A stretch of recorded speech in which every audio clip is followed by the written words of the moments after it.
بسم اللہ الرحمن الرحیم۔ السلام علیکم، میں سید عمران شفقت آپ کی خدمت میں حاضر ہوں۔ آج 3 جنوری 2021 ہے اور 3 مہینے 13 دن ہو گئے ہیں پی ڈی ایم کو بنے ہوئے، یہ تحریک کو چلتے ہوئے۔ ہم نے دیکھنا یہ ہے کہ ان 3 ماہ اور 13 دن یعنی کہ آج تک، جب سے یہ پی ڈی ایم کی تحریک شروع ہوئی ہے، آج تک جیتا کون ہے ہارا کون ہے آج کے حالات تک۔ میں یہ نہیں کہہ رہا کہ جناب کہ اس کا کوئی ہم نتیجہ نکال لیں، آج تک کی بات کر رہے ہیں۔ پی ڈی ایم کے پہلے دیکھیں گے اغراض و مقاصد کیا تھے۔ اغراض و مقاصد یہ تھے کہ جناب کہ 2018 والا الیکشن چوری کیا، اور یہ ہمیشہ اس طرح ہی ہوتا ہے۔ حالانکہ کبھی نون لیگ جیتی رہی ہے ماضی میں اور کبھی پیپلز پارٹی بھی جیتی رہی ہے، اور جو ان دونوں جماعتوں سے تنگ آئے ہوئے لوگ ہوتے ہیں ہر معاشرے میں اس طرح کے لوگ ہوتے ہیں جن کی کوئی اور چوائس ہوتی ہے۔ وہ کہتے تھے انہوں نے ٹھیکہ لیا ہے، پہلی باری ایک تیسری پارٹی یہ تھے کہ الیکشن چوری کرتا، حالانکہ الیکشن تو ہر دفعہ ہوتے ہی تھے نا، جب بھی ہوتے تھے۔ بہرحال یہ ایک جذباتی سا بیان ضرور ہو سکتا ہے، لیکن پاکستان کی جو سیاست ہے اور تاریخ کو جو جاننے والے لوگ ہیں وہ اس بات سے بخوبی آگاہ ہیں کہ جس پوزیشن میں آج عمران خان صاحب ہیں، کبھی اس پوزیشن پہ عمران خان صاحب کی جگہ کے اوپر نواز شریف ہوا کرتے تھے، اور جس پوزیشن پہ اب نواز شریف پیپلز پارٹی ہیں، اس پوزیشن پہ کبھی پیپلز پارٹی ہوا کرتی تھی، اور جس پوزیشن پہ کبھی نواز شریف ہوا کرتے تھے اس پوزیشن پہ کبھی بھٹو ہوا کرتے تھے، اور بھٹو جس پوزیشن پہ اب ہیں یعنی وہ سزائے موت پانے کے بعد اس پوزیشن پہ کبھی شیخ مجیب بھی ہوا کرتے تھے، یا محترمہ فاطمہ جناح ہوا کرتی تھی۔ تو پاکستان کی سیاست کا اتنا سا قصہ ہے، کوئی لمبی داستان نہیں ہے، 70 سال یوں کر کے گزر جاتے ہیں۔ تو وہ میں نے آپ سے گزارش کر دی۔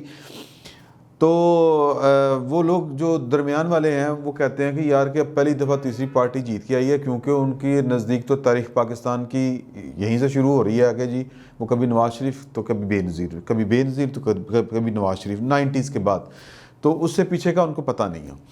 تو ظاہر ہے کہ وہ پھر بزرگوں کو پتہ ہوگا، یا ہم جب ان دنوں ذرا بلونگڑے سے ہوتے تھے تو ہمیں تھوڑا سا ہماری دھندلی یادیں ہیں ضیاء اللہ کے دور کی، اور بھٹو کو دور تو ہم نے اس طرح سے سچ نہیں دیکھا ہوا، لیکن بہرحال ہمارا چونکہ پیشہ اس طرح کا ہے تو ہمیں تھوڑا سا ان چیزوں کو دیکھنا پڑتا ہے۔ تو وہ لوگ کہتے ہیں بڑے آرام سے کہ یار یہ تیسری پارٹی جیتی، عمران خان آ گیا تو انہوں نے لگ رہا ہے کہ الیکشن چوری ہو گیا۔ تو بھائی جان الیکشن چوری ہوتا یا نہیں ہوتا ایک الزام ہے، بہرحال وہ جو بھی ہے وہ ہم آنے والے وقت پہ چھوڑ دیتے ہیں، وہ آنے والا وقت اس کا نتارہ کر دے گا، یا اس کو کہتے ہیں نا کہ وہ چھانٹ کے رکھ دے گا، برائی کو اور جو حق اور باطل کے درمیان فرق کر کے رکھ دے گا۔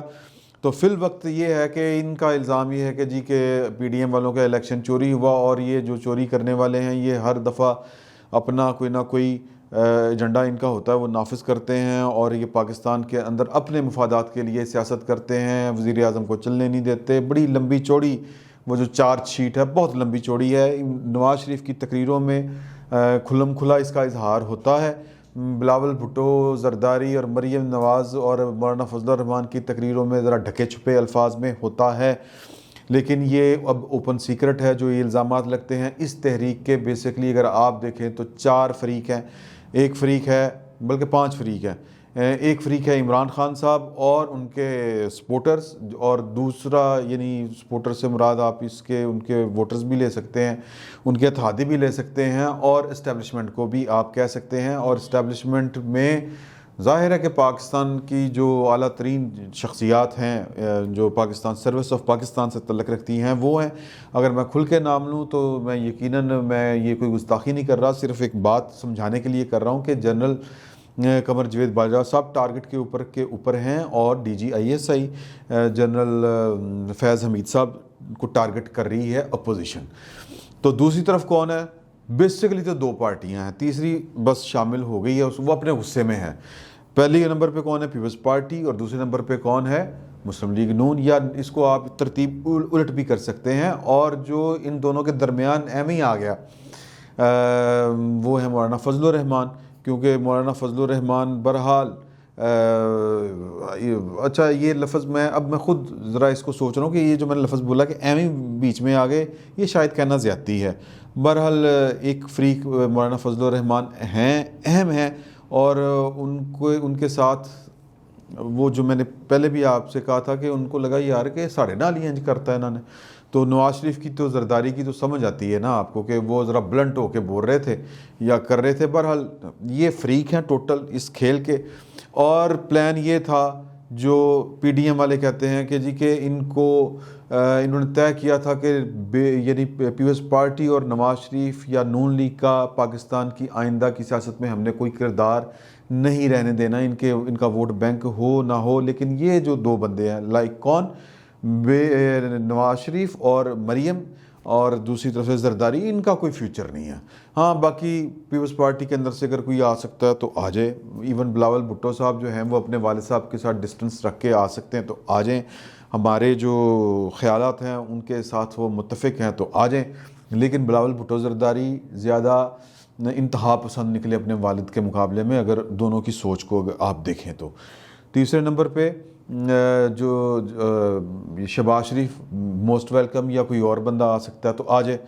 تو لیکن شہباز شریف صاحب اور زرداری یعنی کہہ لیں کہ خواجہ آصف ٹائپ کے لوگ جو پرو اسٹیبلشمنٹ جن کے بارے میں ہے وہ جیل میں ہیں, اور لوگ سمجھتے ہیں کہ جی ان کو سزا دی جا رہی ہے. نہیں بھائی, اپنا گھوڑا بچا کے رکھا ہوا ہے کہ کل کو جب ضرورت پڑے گی تو یہ ان کے اوپر ویسے بھی کوئی الزام نہیں ہوگا, اور ویسے بھی یہ ذرا سائڈ پہ رہیں, اس کھیل سے ذرا باہر رہیں جو اس وقت کھیل چل رہا ہے. تو اب صورتحال آپ کے سامنے یہ ساری میں نے آپ کو فری گنوا دی ہے. ٹارگٹ کیا تھا؟ ٹارگٹ یہ تھا کہ ہم نے اسٹیبلشمنٹ کو دور رکھنا ہے اس سارے کھیل سے.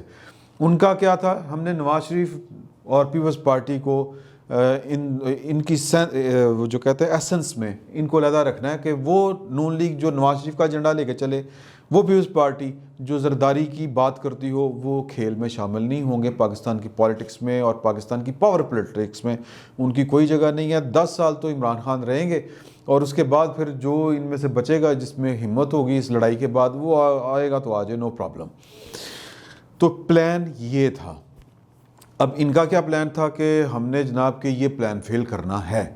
تو اب اگر آج کے دن تک ہم دیکھیں تو یہ جو نواز شریف اور زرداری ہیں یہ دونوں بہت تیز ہیں. وہ جو کہتے ہیں نا کہ وہ جو کرکٹ میں کہتے ہیں نا جوڑی یا پارٹنرشپ, ان کی پارٹنرشپ نے پہلے بھی ایک گل کھلایا تھا, ایک اسی طرح کا نعرہ لگایا تھا پرویز مشرف صاحب نے. وہ تو خود کرسی پہ کے اوپر بیٹھے ہوئے تھے اور وہ کہتے تھے کہ بے نظیر بھٹو کا اور نواز شریف کا پاکستان میں کوئی مستقبل نہیں ہے.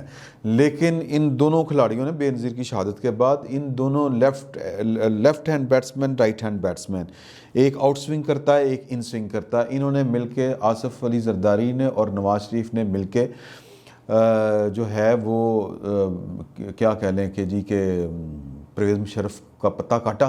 ایک کہتا تھا میں غداری کا مقدمہ چلاؤں گا, دوسرا کہتا تھا میں نے محفوظ راستہ دینا ہے. مل ملا کے انہوں نے کیا کہ پائے تو دوڑو, ماحول یہ بنا دیا کہ ایک کہہ رہا ہے کہ جناب کہ ان کے خلاف تحریک مواخذہ پیش کریں گے, یہ کریں گے, وہ کریں گے. اسمبلیوں میں قراردادیں پاس ہونا شروع ہو گئیں, ہاتھ پیر پھل گئے, کیونکہ ایک فریق کہہ رہا ہے کہ میں چھڑنا نہیں, دوسرا کہہ رہا ہے مشرف صاحب ساملاں گا, نیوے ہو کے نکلو. تو اب یہی ہو رہا ہے کہ نواز شریف جو تھا وہ کہتا تھا کہ یا کہتے ہیں کہ اور کہہ رہے ہیں مسلسل کہ میں نے استعفے 3 چاہیے دینے, میں کوئی ڈائلاگ نہیں کروں گا, میں نے کوئی اس سے نیچے کوئی بات نہیں ماننی میں نے. تو لگتا ہے کہ آپ بند گلی میں چلے گئے. وہ کہہ رہے تھے نہیں یار کہ آئیں ڈائلاگ کرتے ہیں, محمد علی درانی کو بھجوا رہے ہیں اور عدم مداخلت کا پیغام بھجوا رہے ہیں کہ آپ جانیں عمران خان جانیں. وہ کہ نہیں, آپ ہمیشہ یہ والا کام کرتے ہیں, یہ کرتے ہیں, وہ کرتے ہیں. ایک ذرا ہارڈ وہ کھلیاں چھوکے چکے لگا رہا ہے, جس کو کہتے ہیں نا ہارڈ بیٹنگ کر رہا, ہارڈ ہٹنگ کر رہے ہیں, چوکا چھکا غدار, یہ والا غدار. جناب آپ کو حساب دینا پڑے گا, آپ کو جواب دینا پڑے گا. کبھی وہ جناب نام لے رہے ہیں باجوہ صاحب کا, کبھی نام لے رہے ہیں جنرل فیض حمید صاحب کا, آپ کو جواب دینا پڑے گا. زرداری صاحب کی کہہ رہے ہیں پیچھے یار یہ بات ٹھیک نہیں ہے, ہمیں اس طرح نہیں کرنا, ہمیں نہ ریزائن کرنے ہیں, ہمیں کوئی درمیان کا راستہ نکالنا ہے. نیشنل ڈائلاگ اچھی بات ہے, یہ کرتے ہیں. بیسیکلی ان کے ساتھ کہہ رہے یار میں میاں صاحب نو سام لاں گا, تسی دسو عمران خان دا کی کرنا. تو کھیل یہ چل رہی ہے, کھیل یہ چل رہا ہے, اور لگ یہ رہا ہے کہ آج کی تاریخ تک جو اسٹیبلشمنٹ کا مبینہ جو بیان کیا جاتا ہے پلان اپوزیشن کی طرف سے کہ جناب کہ یہ ان دونوں کا تو کوئی مستقبل نہیں ہے. 10 سال جو ہے وہ عمران خان صاحب کی حکومت ہوگی، اور جو ہم سمجھتے ہیں کہ کس طرح پاکستان کو ہم نے آگے چلانا ہے وہ ہم چلائیں گے. تو عمران خان صاحب ایک فیس ہیں اور وہ ہمارے ساتھ چل رہے ہیں، ویری گڈ. تو یہ پلان تو ہو گیا ہے چوپٹ. یہ ان دونوں نے نا وہ لیفٹ ہینڈ بیٹسمین اور رائٹ ہینڈ بیٹسمین، یعنی کہ نواز شریف اور زرداری نے تاریخ ایک بار پھر دہرائی ہے یا دہرا رہے ہیں جو انہوں نے ہاتھ پرویز مشرف کے خلاف کیا تھا. ایک کہتا تھا میں چھڑنا نہیں نواز شریف، دوسرا کہتا تھی کہ میں پھڑنا نہیں. آپ کو یاد ہوگا نا وہ جناب ریڈ کلین بچھایا، ان کو گارڈ آف آنر دیا، انہوں نے کہا کہ جہاز کرو تو باہر جاؤ. تو یہ ہوتی ہے پالیٹکس، یہ ہوتا ہے اپنا راستہ نکالنا، یہ ہوتا ہے اپنا ایجنڈا پورا کرنا. تو یہ جو دونوں بھائی ہیں نواز زرداری بھائی یہ اسٹیبلشمنٹ اور جو پاکستان کے بڑے بڑے جگادری ہیں وہ یہ سمجھ رہے ہیں کہ جناب کے بہت مطلب ختم ہو گئی، عمران خان زیادہ مضبوط ہو گیا ہے، ہونتے وہ کچھ نہیں ہو سکتا. تو بھائی جان آج کی تاریخ تک جو اپنا پلان جنہوں نے یا اپنا جو ٹارگٹ جو اچیو کیا ہے آج کی تاریخ تک، ان کا نام ہے زرداری، آصف علی زرداری اور نواز شریف. کیونکہ اوریجنل پلان کے تحت ان دونوں پارٹیوں اور شخصیات کی پاکستان کی سیاست اور حکومت کے اندر کوئی جگہ نہیں تھی. آج آپ ان کے ساتھ محمد علی دورانی یہ وہ کے ذریعے ڈائلاگ کرنے جا رہے ہیں، اور زرداری صاحب اپنے پلان کے مطابق نواز شریف کو تھوڑا سا کول ڈاؤن کروا کے اپنی طرف سے یا دکھانے کے لیے کہ میں میاں صاحب کو سنبھال لوں گا، وہ راستہ نکال رہے ہیں. اگلا راستہ کیا ہے؟ چلو نہیں 10 دن ہے. اگلا راستہ ہے تحریک عدم اعتماد کا. آنے والے دنوں میں یہ بڑی خبر آپ کو ہوتی ہوئی نظر آئے گی. فی الوقت اتنا ہی. بہت بہت شکریہ.